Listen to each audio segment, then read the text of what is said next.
So I'm 800 miles into bedding in this new seat by Touratech. This is very comfortable, I'm finding. It's firmer than the original seat. It seems to breathe particularly well. We've got high 90-degree temperatures at the moment, and it seems to be pretty good at flowing air through it. It feels very comfortable. It's very firm, the padding, no gel in this, so it doesn't heat up and burn you or anything. And it's quite expensive at $600, but after 800 miles I can say it's definitely extending the comfort of my rides.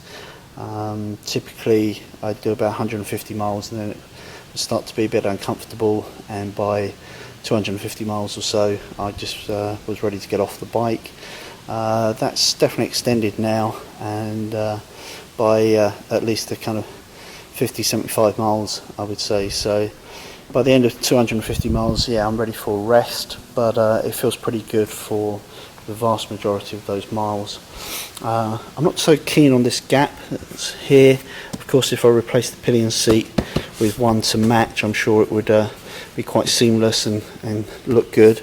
But it's a small price to pay overall for the improvement in quality and comfort rather, and I think it's pretty nice.